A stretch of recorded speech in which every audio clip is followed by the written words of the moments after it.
Mtazamaji wa Mastaz TV, hualigani popote ulipo, matumaini yangu wewe ni mzima wa afya kabisa. Jana ilikuwa ni siku ambayo nilikwambia kwamba nipo location na all stars wa movie, wakiwepo watu wa serious movie pamoja na watu wa comedy. Yaani tunaendelea. Location yetu itagharimu hata muda wa mwezi tutakuwa tuko location, lakini nikusii tu usitoke hapo ulipo, ngangana hapo ili uwe unapata kila update ya location ya Mr. wa kizazi kipya. Aliamua kuwa na idea yake hiyo na akaamua kuwashirikisha wote. Kama mnavyowajua wasanii wetu wa mahali hapa tulipo, mbele yetu kuna msanii ambaye kwa majina yake atajitambulisha mwenyewe, na sio mgeni sana kivile, lakini tumemzoea labda kwa majina ya movie, kwa majina ya scene anazozipewa, lakini tunataka leo tumtambue kwa majina ya kuzaliwa. Jambo. Poa. Iko vizuri. Kwa majina? Tito. Yeah. Tito ni mzaliwa wa wapi? Tanzania. Tumekuona ukiwa na wa kizazi kipya. Na wa kizazi kipya ni wa kwetu. Sijui ilikuwaje wewe na wa kizazi kipya mkakutana? Sikumbuki mwaka, lakini wa kizazi kipya mimi nilikuwa simjui kikweli. Sasa kuna kipindi kimoja akawa ametoka huko Makongo huko. Akawa amefika Kigoma. Sasa sisi tulikuwa tushatoa movie kama 2 hivi, zikazi zimetrend kambini wapi hata nje ya kambi. Ya movie ilikuwa inaitwa My Tears na nyingine ambayo inaitwa Kanji. Sasa tulikuwa tuna kikundi kimoja kinaitwa Wabishi. Wengi washaondoka washakuwa Marekani. Sasa alipokuja huku akashikwa na immigration, wakampeleka polisi. Sasa katika kesi hizo akamuuliza, wewe unafanya kazi gani? Akasema bwana, mimi ni mwana sanaa. Kundi gani? Kundi la Wabishi. Sasa kundi la Wabishi kidogo lilikuwa lishafahamika sana. Likawa limemfanya yeye afunguliwe. Akatoka. Sasa kipindi ametoka akasema hawa jamaa inaonekana wana jina, ngoja niwatafute. Ndio akatutafuta sisi. Ndio mkakutana. Ndio tukakutana. Okay. Kwa mara ya kwanza kumuona wa kizazi kipya, ulimpokeaje? Ulimuelewaje wewe kama? Nilimuelewa tu kama mwigizaji mwenzangu anafanya comedy, ndio akaanza kunionyesha baadhi ya comedy ambazo amezifanya. Na hapo ndo tukafanya na sisi kazi ambayo inaitwa Facebook. Yeah. Okay. Tito, pamoja na kwamba mlikutana ilikuwa ni from nowhere, maana hakujua kama kwenye Wabishi kuna mtu anaitwa Tito, na wao kujua kama huko watatokea yeye. Mpaka sasa tunakuona unaendelea kufanya naye kazi. Hatujui kuna makubaliano ipi au ni kitu gani ulikiona kwake ndio maana umengangana sana kufanya naye. Unajua yeye kipindi anafanya Kongo huko kuna watu ambao alikuwa anafanya nao. Alafu alivyokuja huko hakuja nao. Kwa akaona kwamba hapana, kutokana na experience nilionayo ya uigizaji, akasema hapana, wewe ni kifaa. Hebu tuendeshe gurudumu. Tukabidi tushikane hivyo. Yaani haijalishi kwamba nani alimpenda mwenzako au yeye alinipenda mimi, hapana. Ila tu kazi yetu ndio ilifanya sisi tukakutana tu. Okay, kwenye uigizaji wa kizazi kipya kuna scene nyingi ni za kibembe, na wewe ni Mtanzania. Hazikupi changamoto? Zilinipa changamoto, lakini kabla ya kuongea yeye ananiambia anaingia kwenye mada gani, mimi napita humo. Anakuambia kwanza kwa lugha ya Kiswahili. Kisha ndo anaigiza kwa kibembe. Okay, pamoja na yote hayo ambayo mmesha kuyafanya mpaka sasa hivi mnaendelea kufanya, leo tumeona ni all stars. Sijui wewe ilikufikiaje? Ulipewa barua, ulipigiwa simu, ulialikwa kwa njia gani? Hapana, sasa baada ya kufanya kazi nyingi sana mimi na Jackie, ilifikia kipindi anafanya kazi kwenye hiyo kama bro, kuna watu ambao walikuwa wanamdhamini. Mkataba wao uliisha. Baada ya kuisha ile account akabaki nayo yeye kama yeye. Lakini tukasema hapana, huwezi kuendesha hii account hivyo unavyofikiria. Tukampa mawazo. Baada ya kumpa mawazo, bana tutengeneze group. Tukatengeneza wa kizazi kipya gang. Kwa hiyo sisi ni group ya watu 6. Yani wasaba ni wa kamera. Sasa tukaangalia huu mwaka unaenda kuisha, tutatoka na nini? Tushafanya movie nyingi sana, zingine bado zipo kwenye makompyuta, zingine zishatoka, vitu kama hivyo, kama group. Tukasema hapana, kwa nini tusitengeneze kitu ambacho kinaweza kuwa kikubwa, tukashirikisha wasanii wote wa Kameni. Kwa hiyo tukatengeneza hiki kitu ambacho unachokiona. Kwa hiyo mimi sio mwaliko, mimi ni wa ndani ya nyumba. Okay, mlipokaa mkapanga kufanya hiki kitu, ulikielewa? Maana hiki hapa kinaenda kwa lugha ya Kibembe na ni mila za Kibembe hususan. Wewe umekielewa? Mimi nimekielewa kwa sababu mimi nimecheza tu kama mgeni wa kijiji. Kwa hiyo mimi naelewa kwamba mgeni wa kijiji anatakiwa afanye nini. Walifanya vizuri kukuweka mgeni, maana hata hivyo mila za Kibembe uzielewe. Tukiachilia mbali kukutana na yeye wa kizazi kipya, ulikuwa ni msanii toka zamani. Hatujui ilikuwaje wewe ukawa msanii. Kwa msanii hasa wa movie. Hapo mimi nitamkumbuka watu wawili ambao ni wa muhimu sana kwa walioniingiza kwenye hayo mambo. Kuna marehemu mmoja anaitwa Nganya na mdada mmoja ambaye nilikuwa namtongoza anaitwa Chance. Na wote waliondokaga huko nchi ya tatu, lakini huyo mmoja alishakufariki. Kuna kipindi kimoja nilikuwa nazurura tu natembea zangu, maana mimi nilikuwa shakers. Kwa mbali nikiwa naimba. Sasa mimi nilikuwa nimetoka kutembea wapi? Nilikuwa nimetoka Makongo huko kutembea. Nikafika huko. Sasa huko ndani pakawepo mashindano ya waigizaji wale ku serious. Sasa napita nikasikia wanaigiza, ikabidi nisogee ile sehemu. Nikawa naangalia. Sasa kipindi naangalia yule bwana akawa ananiangalia jinsi ninavyoangalia, yani ninavyowasikiliza, akasema huyu jamaa inasikana na kitu. Akaniambia bwana, njoo kwanza. Hebu naomba usimame hapa ucheze kitu.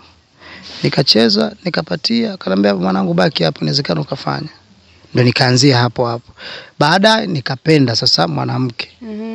Na yeye ana kazi hiyo ya uigizaji. Sasa tukikutana mimi na yeye kwenye cast moja, tunafanya kitu ambacho dunia inatakiwa iangalie hawa watu inaonekana wana kipaji. Na tukajikuta tena tuko kwenye mahusiano. Na mimi ndo nikapenda nikazama kabisa, ndo nikabidi nifuatilie sasa nisome kidogo, niangalie sana na nini vitu kama hivyo. Haikukugharimu sana au hakujutia kuingia kwenye sanaa? Hapana. Kwa nini? Inanifanya hata familia yangu inaishi kwa amani. Ni kitu gani ukikumbuka hapo nyuma kilikupotezea muda sana? Pengine ungewahi kufanya sanaa kisingekupotezea muda. Ni kitu gani? Shakers. Kwa nini sasa? Shakers nilifanya kwa muda mwingi na nikawa mtu mkubwa kwenye Shakers, lakini sikupata mafanikio yoyote. Na hisi kama nilikuwa napoteza muda tu. Maana kuna kipindi 2002 kama sijasahau, palikuwepo mashindano Kigoma. Nikatoka wa pili kwa Kigoma nzima, Kigoma mjini. Lakini mafanikio ambayo tulipewa, mara mtu anapewa viatu, sabuni, ni kingine ni kofia, t-shirt, hapana. Mara unaenda kwenye michiriku ile unacheza unapewa sijui ni buku 100, hapana. Kwa hiyo nikaona kama vile vitu nilifanya lakini vilinipotezea muda sana. Ni kitu gani unatamani labda ungewahi kukijua mapema? Hiki kitu ningekitambua toka nilipokuwa hivi, sasa hivi ningekuwa hivi. Ni kitu gani?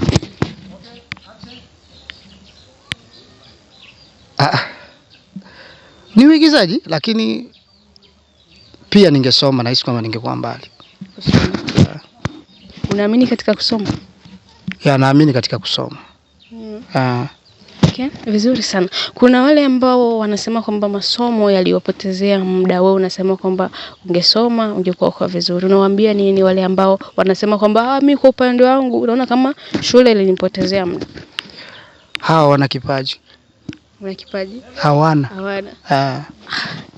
Kuna watu wana kipaji, alafu anaona kama kipaji chake alichelewa kufanyia kazi. Akachelewa kwa nini? Kwa sababu alikuwa anasoma. Sasa akija kugundua kwamba kumbe nimepoteza muda mwingi kwa kusoma, yeye anasema ningekuwa siku zote zile na mimi nafanya hii kazi, ningekuwa liko mbali. Kwa hiyo yeye anaona kwamba shule inampotezea muda. Wewe unaona kwamba kipaji kinakupotezea muda, si ndio? Kwanza ukisoma, pia ukiwa na kipaji, ni maendelezo mzuri. Kwa sababu nakupa mfano, mimi nishaikuwa manager wa Midoshi. Nimefanya hiyo kazi kama kitu cha takriban kama miaka 2-3. Na huku nacheza movie. Lakini kuna sehemu ambayo nilikuwa naingia katika kutafuta kolabo za wasanii ambao wako nyuma yangu. Kutafuta kolabo nilifanya nini? Sasa elimu ya labda ya Kiingereza inaniferisha. Kuna sehemu ambayo lazima uwe unajua kuongea ili mradi mtu akuelewe. Kwa hiyo ukiwa umesoma kuna baadhi ya vitu ambavyo vinakuwa ni rahisi sana kufanya. Kwa hiyo mtu kama hajasoma anasema kwamba mimi masomo potezea muda, naona hana kipaji. Hana kipaji. Yeah. Okay, kwa yule ambaye anaona masomo yanampotezea muda, atakuwa labda hana kipaji na hajui umuhimu wa masomo. Na kaka Tito, mpaka hapa ulipofikia wewe na kizazi kipya, ni vitu gani labda unaviona kwa kizazi kipya vinakutoa kabisa kwenye mudi wa uigizaji? Hakuna. Okay, kwa kuwa mnapoishi nyie wala hakuna mvutano sijui nini. Na kuna kitu kingine labda nikumbuke kwenye hiki mlichokifanya, si nyie ndo wa nyumbani? Ndio. Nyie ndo mnatualika sisi? Ndio. Kuna sisi ambao huku tunakuwa tuelewani. Mmekusudia nini kutualika wote kwa pamoja? Unajua, kwanza kuna wasanii ambao kidogo naona wako chini sana. Na kufanya kitu kama hiki ni kuwainua mojawapo, kwa sababu sisi kidogo Mungu alisaidia account yetu iko viral. Iko juu sana na watu wengi wanaiangalia. Unajua kuna watu dadangu waamini kwamba sasa hivi wanalisha familia kwa sababu ya kuonekana tu kwenye TV. Mtu anapendwa huko, kama hama dada zetu, makaka zetu, unakuta mtu ambaye yuko Marekani anampenda, nini huyu mkaka anamhitaji. Kwa hiyo ile account yetu ikikupeleka vizuri na wewe ukicheza vizuri, lazima kuna kitu utapata faida. Kwa hiyo sisi tumekusudia kuwatengenezea kitu ambacho kesho inaweza kuwa faida kwao. Inaweza ikawa faida kwao pia na ikawa faida hata kwa nyinyi ambao mmewaleta. Lakini kuna baadhi ya wasanii mnakuwa hamna kauli moja. Okay. Au kuna wasanii wengine wanajiona sisi ni bora kuliko wale, au mimi najua sana kuliko yule. Lakini hapa mmekuja amjui la huyu au la huyu, mmewaweka wote kwa kitu kimoja. Mnaamini kwamba hii itaenda vizuri? Na mmesema ni season hii nani movie yenu ni season. Mnafikiri kwamba itaenda vizuri? Unajua, kwanza sisi ni wasanii wa zamani. Kwa tuna experience kuliko huyu mtoto wa leo. Kwa hiyo tukiona kwamba hawa watu kuna karuga mbake ndani, hatuwezi kuwakutanisha. Lazima mmoja atakuwa huku mwingine huku hivyo, ili mradi kitu chetu kisonge mbele. Nzuri. Ni idea nzuri na ni vizuri pia. Lakini pia hapo nataka nigusie hili. Kuna wadada ambao wako kwenye movie yenu, pengine ni wageni kabisa, hawajawahi kufanya hii kazi. Sijui nyie mnawaendeshaje? Hao kweli tunapata changamoto. Kwa sababu kuna wengine hawajui wasanii wanatakiwa kuishi vipi. Kwa changamoto yetu ni kuwa tukiona kwamba amevuka mipaka, tunamuita bwana, tunamtuliza bwana, hapana, twende hivi, tunaenda hivi. Hata kama huko kuna wapenzi wao ambao labda wanaletea changamoto zile kusema kwamba hatutaki uigize. Tunawafuata wao, tunawaambia bwana, huyu mtu tunamhitaji 1 2 3 kama hivyo. Kwa hiyo hizo changamoto ni ambazo tunakutana nazo kama hivyo, lakini tunavumilia kwa sababu tunahitaji sisi kitu chetu kisonge mbele. Okay. Wa kizazi kipya, kama wa kizazi kipya, mna mabinti wangapi? Watatu.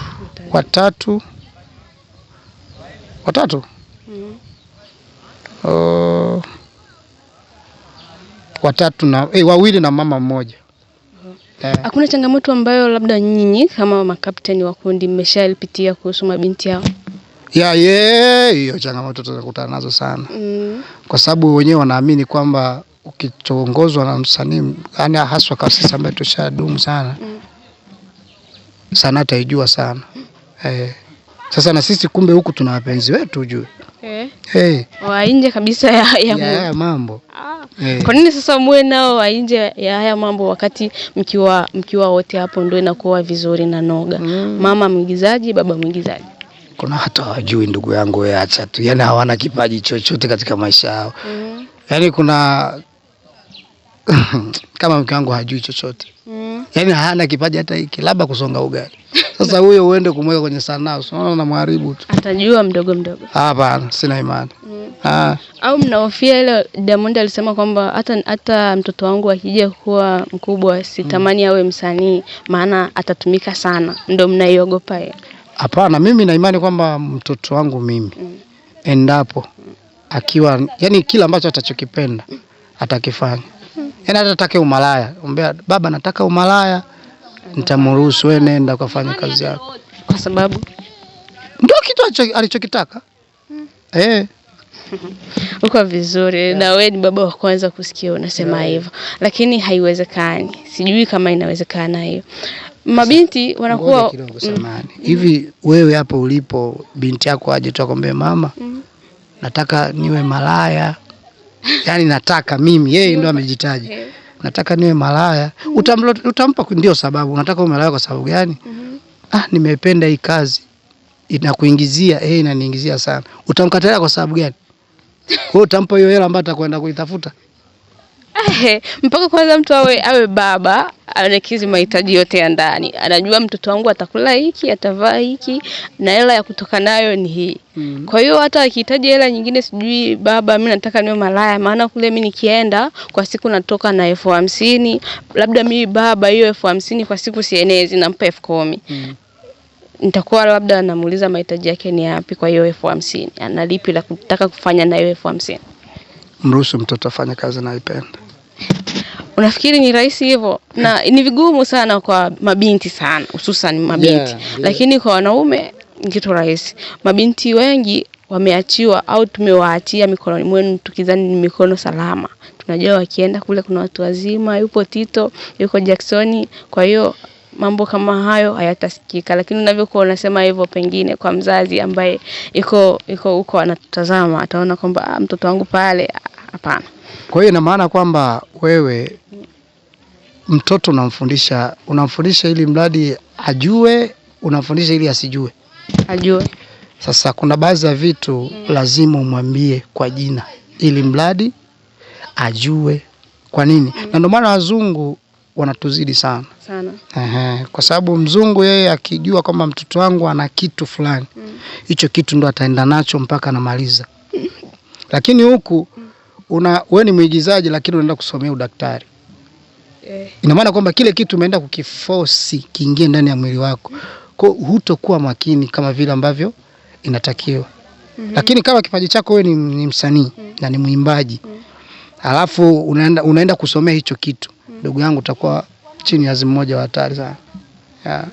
Okay, mpaka hapa tuko location, mtazamaji wangu, tuko location na location inaendelea. Na huyo hapa ni Tito kama alivyosema, majina yake yeye ni Tito. Tito ana force sana kuongea Kibembe kwenye movie, mnakuwa mnamsikia. Kuna mara haongei, kuna mara anakuwa kama haelewi, lakini ndio hivyo, inatokana na yeye sio wa huko. Anafanya kwa sababu ni kazi anaipenda na ameshabidi kuwa chini ya hiyo kazi. Lakini Tito, tukiachilia mbali, sijui movie yenu mnatarajia itatoka lini? Kwa mtazamaji awe makini kuwatazama ile siku ya movie kutoka. Huu mwezi ni wa 11. 11. Na hisi 12 namba 1 itaanza kutoka, kwa sababu sisi tunataka mpaka mwaka uishe tu tumefanya vizuri. Mwaka mzima huu? Huu mwaka huu tu, hii miezi hii katikati hapa, si mwaka unaenda kuisha. Tuko ukingoni sasa hivi. Kwa hiyo huu mwezi huu tutajitahidi kwamba tufanye vizuri mradi ngoma ichomoke. Unamwambiaje yule anayetutazama kwa muda? Yule nawapenda sana. Okay, mtazamaji wa Mastaz TV, location ni hii hapa na movie tunaendelea nayo. Kama nilivyowaambia, ni movie nzuri sana ambayo imewashirikisha wasanii wote wa movie Kambini Nyarugusu, wakiwemo watu wa serious na watu wa comedy. Watakuwepo akina Mama Zuu, akina Gatuso Wanyanga, akina Echiba wapo. Msitoke hapo mlipo. Cha kufanya tu utabidi usubscribe, like na kucomment kwenye Mastaz TV. Bye bye.